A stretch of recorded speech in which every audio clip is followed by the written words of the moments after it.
Salve, salve nação alvinegra, começando mais um vídeo aqui no canal John do Timão. Então se você for novo, já se inscreve, deixa o like aí para fortalecer e também ativem o sininho de notificações para ficarem por dentro de todas as novidades sobre o nosso Coringão. Também peço que me sigam lá no Instagram, @John do Timão. Rapaziada, não esqueci de vocês. Tô devendo um sorteio de uma camisa oficial do Corinthians, certo? Batemos a meta aí de 50 mil inscritos. Então, já tô em contato com o editor, a gente tá acertando aí os últimos detalhes, montar arte e tudo mais. Acho que até o fim dessa semana a gente consegue trazer aí já o sorteio lá no Instagram pra vocês. Eu vou avisar aqui no YouTube. Demorou, família? Editor, pode rodar a vinheta. Salve o Corinthians! Bom, a primeira novidade não é nada positiva, tá? Não é boa, não é boa. O Cantillo, como eu havia falado aí na semana passada, ele chegou do jogo da Colômbia, não foi pro jogo contra o Flamengo, tá? E aí a gente ficou, pô, por que não levou o Cantillo? Outros jogadores aí que disputaram as eliminatórias foram para as partidas sem problema algum. Aconteceu alguma coisa? Teve algum problema? Todo mundo quieto. Aí chegou na quinta-feira, a gente descobriu que o Cantillo estava com desconforto muscular.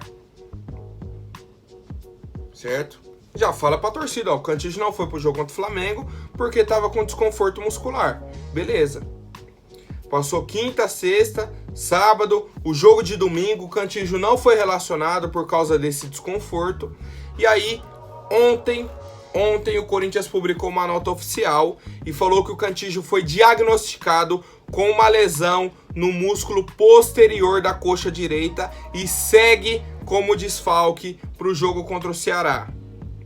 Tá? Primeira pergunta, tá? Que eu me fiz. Primeira pergunta que eu me fiz. E aí acho que vocês também estão com essa dúvida. Tudo bem, John, ele não joga contra o Ceará, mas qual que é o prazo de retorno pro Cantillo? Porque o Giuliano não joga mais esse ano. Já vai fazer essa recuperação e se preparar para 2022. E o Cantillo? Já que seria uma lesão parecida. Não sei qual que é o grau da lesão do Giuliano e do Cantillo, mas é no mesmo músculo.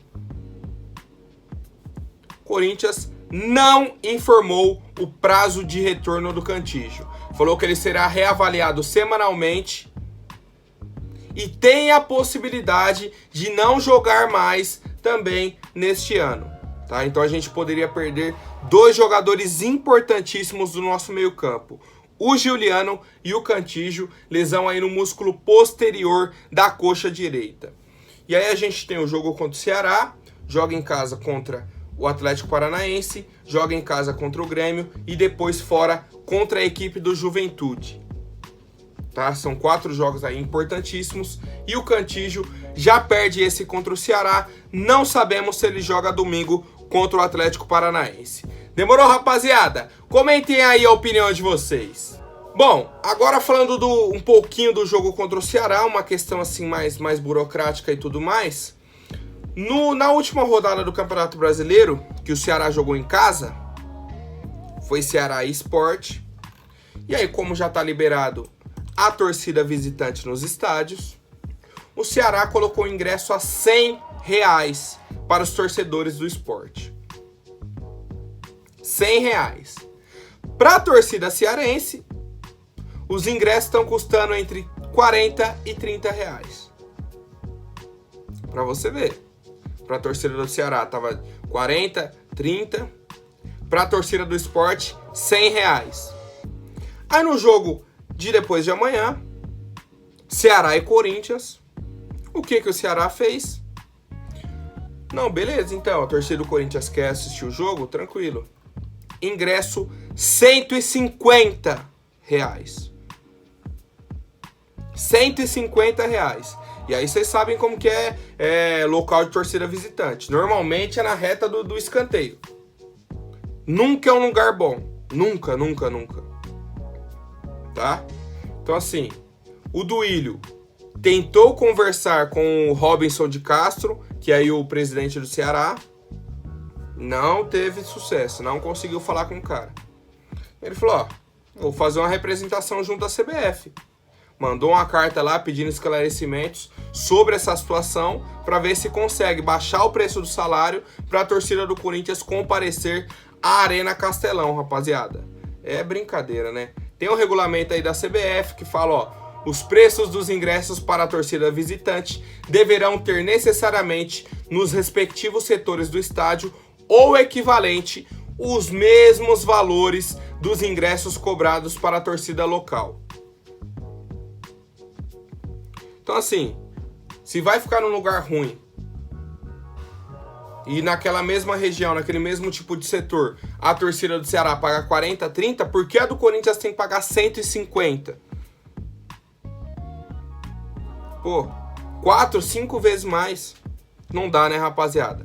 Aí fica complicado. Quero ver qual vai ser a decisão da CBF sobre essa situação. Comentem aí, rapaziada, a opinião de vocês. Bom, agora eu quero trazer aqui uma informação não uma informação, uma análise aí que o Bruno Valença trouxe, que é um cara que eu acompanho aí nas redes sociais e tudo mais, sobre um assunto que eu venho falando desde o começo do ano, só que ele foi um cara que parou e fez as contas sobre a questão financeira, tá? O quão vale a pena contratar jogadores bons de bola.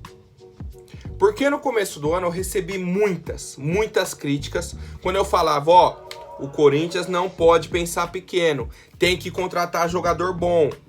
Senão a gente vai ficar disputando meio de tabela e sendo eliminado em todos os campeonatos, tá?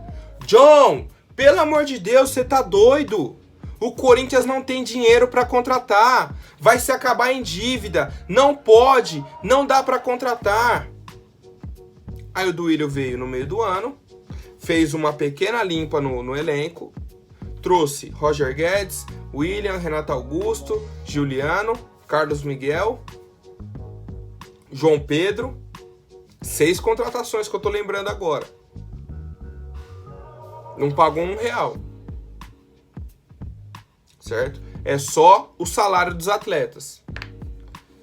Aí eu falo pra vocês, o Corinthians já arrecadou mais de 10 milhões de bilheteria, que teve o retorno aí da torcida pro estádio. Hoje, o time no G4, a premiação é de 28 milhões de reais. Tá? 28 milhões de reais. Mais 2 jogos em casa, que é o jogo contra o Atlético Paranaense e depois contra o Grêmio, dá para render mais ou menos 5 milhões de reais. Tá? Um cenário aí positivo. Fiel torcedor tá aumentando a arrecadação. Porque o cara quer ver o William, o cara quer ver o Renato Augusto. Retornou a torcida para os estádios. O time numa fase positiva, tá? Classificando para a Libertadores e tudo mais. O Bruno citou também a questão da Libertadores. Fase de grupos da Libertadores. Paga 18 milhões de reais, tá? Premiação. Só pela fase de grupos. Só pela fase de grupos. Aí você coloca 3 jogos em casa da Copa Libertadores. Casa cheia. Mais ou menos a arrecadação de 10 milhões de reais. Pô, aí você tem 10 de bilheteria, 28 premiação do Brasileirão, mais 5 de bilheteria, aumentando a arrecadação do fiel torcedor, 18 milhões da fase de grupos da Libertadores, mais 3 jogos em casa com arrecadação aí girando em torno de 10 milhões de reais, tá? Fora a questão do engajamento nas redes sociais. O Corinthians, domingo, foi o clube com mais engajamento nas redes sociais. Mais uma vez, cara. Mais uma vez. Vocês estão entendendo o que eu falo? Questão financeira? Não adianta você ficar... Pô, John, mas é muito caro. Caro é o Otero, que você paga e não vê dentro de campo o resultado. O cara tem um gol contra o São Paulo e depois um gol de falta na Copa do Brasil contra o Retrô. Só. Teve, eu acho que um gol contra o Bahia, né, que a bola desviou. Mas assim, é muito pouco. Muito pouco. Tá? Para um cara que ganhava um salário altíssimo. Casares a mesma coisa, não corre. Olha a diferença do Renato Augusto pro Casares. Renato Augusto vem na lateral, dá o carrinho. Quando que o Casares fez uma dessa? Então assim, rapaziada, era algo que eu batia na tecla, que eu falava e tá acontecendo. O Corinthians fez investimento em jogador bom, com qualidade, E tá aí o resultado. Jogador bom gera dinheiro pro clube. John, vai só gerar dívida. Não, rapaziada, se você tá disputando os principais campeonatos, disputando o título, vem premiação de campeonato, você já atrai patrocínio e tudo mais, rapaziada. Então, parabéns aí pro Bruno por essa análise aí e deixo aí aberto esse assunto pra gente comentar. Comentem aí, por favor, família. Bom, agora vou trazer 3 informações sobre o mercado da bola, tá? Bastante novidade aí envolvendo a equipe do Corinthians. O primeiro deles é uma informação, a primeira, né, uma informação aí do Jorge Nicola, que aí muita gente já fica com o pé atrás, eu também, tá? E muitas vezes. Ele trouxe uma informação sobre um ex-atacante do Galo, que teria interesse em retornar ao Brasil, tá? Tá no futebol japonês, teria interesse em retornar ao Brasil. E as 2 opções para esse jogador seria ou o Atlético Mineiro, que é o ex-clube dele, ou o Corinthians, tá? Se trata do Luan, o atacante aí que era do Galo, aquele baixinho, menino maluquinho, né, que o pessoal falava, atacante, joga pelos lados, né, do campo e tudo mais. Mas, cara, sinceramente, até o Nicola falou, ó, hoje em dia não tá no nível do Galo, por exemplo, que é o ex-clube dele, que ele falou que um dia, quem sabe um dia eu possa voltar de onde eu não deveria ter saído, tá? Então ele tem esse desejo de retornar pro Galo ou pro Corinthians, até porque o Corinthians já havia sondado ele em 2018, a gente fez uma proposta por empréstimo, chegou a caminhar e aí depois acabou, não deu certo a negociação e ficou por isso, tá? Então o Corinthians já teve interesse no Luan em 2018, tá? Depois que teve aquela limpa no nosso elenco, saíram diversos jogadores e tudo mais, e daí pra frente foi complicado o Corinthians, hein? Foi difícil aí até nosso ataque e tudo mais. Na época, como eu falei, o Luan era uma opção interessante. Hoje em dia, não dá, rapaziada. Sem condições. Quanto que o Luan vai querer ganhar? Pra ficar no banco, Não vejo. Aí você tira espaço de um Adson, tira espaço de um Gabriel Pereira, porque eu hoje vejo nossa equipe titular com William e Roger Guedes. Aí você tira espaço do Mosquito. Por quê? Por qual motivo você vai trazer o Luan? Traz um lateral esquerdo, traz um centroavante, outras posições que a gente precisa. Essa é a minha opinião. Quero saber a do torcedor. Comentem aí, por favor. Bom, mais uma do mercado da bola, dessa vez falando sobre Paolo Guerreiro, centroavante peruano, rescindiu o contrato com o Internacional e tudo mais, está sem clube. E aí o jornal peruano Libero trouxe que o interesse do atleta é continuar no futebol brasileiro, tá? É continuar no futebol brasileiro. E aí ele tem uma situação meio complicada, segundo a informação do Libero, tá? Que ele teria propostas do Alianza Lima, do Peru, do Boca Juniors. Na verdade, ele teria interesse, tá? Os clubes têm interesse em contratar o Guerreiro. O Alianza Lima, do Peru, o Boca Juniors e um clube da MLS, que é a Liga dos Estados Unidos, tá? 3 clubes interessados. E aí, no futebol brasileiro, é um caso à parte. Segundo o jornal Libero, um jornal peruano, o Guerreiro quer jogar no Corinthians, tá? Porque ele vê o Corinthians num patamar acima, um time que vai brigar pela Libertadores, vai brigar pelos principais títulos, um clube que ele já tem história, tá? Então o Guerreiro quer jogar no Corinthians, mas quem quer o Guerreiro aqui no futebol brasileiro é o Fluminense, tá? O Fluminense já chegou até fazer uma primeira proposta assim pelo Guerreiro, já consultou valores, disse que tá tudo ok, tá dentro da realidade do clube, e o Flu tá esperando só classificar para Libertadores para montar o planejamento para 2022 e chegar firme aí no Guerreiro com essa proposta. Qual que é a avaliação da diretoria do Corinthians? O Guerreiro hoje não é prioridade, não se encaixa nos requisitos que a gente procura para um centroavante e não vamos contratar o Guerreiro. Ponto. Tá? O Corinthians hoje não tem interesse no Guerreiro. Não tem interesse no Guerreiro. Se ele for continuar no futebol brasileiro, o Fluminense é uma opção, tem o Alianza Lima, tem o Boca, Clube dos Estados Unidos, mas a diretoria do Corinthians não quer o Guerreiro. Tá, rapaziada? Então, vem saindo aí bastante novidade sobre o Guerreiro em algumas páginas e tudo mais. Tá aí a atualização pra vocês. O Guerreiro quer jogar no Corinthians, mas o Corinthians não quer o Guerreiro. Parece que o jogo virou, né, rapaziada? Agora, rapidinho, antes da última notícia, vou pedir pra quem não for inscrito, se inscreva aí embaixo e já deixem o like pra fortalecer. Bom, rapaziada, sabem quando vai chegando aí reta final de campeonato, é muito rumor de mercado da bola e tudo mais.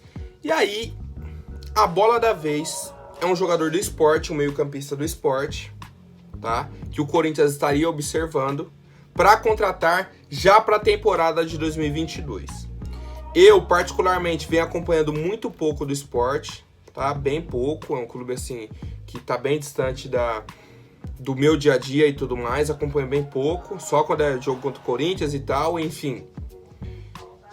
E aí, tem um jovem, um meio-campista, Gustavo, o nome dele, meio-campista do Sport, que se destacou no Campeonato Brasileiro, apesar da péssima campanha aí do Sport. Meio-campista Gustavo teve um destaque e tudo mais, e o Corinthians está de olho e avalia a possibilidade de contratar esse meio-campista para 2022. O problema é que o Galo já está de olho, o Flamengo já está de olho e o Metalist da Ucrânia também está de olho. Tá? Já tem 3 times aí interessados, na mesma situação do Corinthians, avaliando o jogador, vendo preço e tudo mais. E aí, as informações que eu tenho dele é que as propostas iniciais que os clubes estão pensando em fazer são de 2 milhões de dólares, tá? Então dá um pouquinho mais de 10 milhões, 11 talvez, tá? Informação importantíssima. A multa rescisória dele para um clube brasileiro é de 10 milhões de reais. Para clubes do exterior é de 30. Tá? Então, se o Metalist quiser comprar, é mais caro. Galo, Corinthians e Flamengo já pagaria só 10 milhões. Entendeu?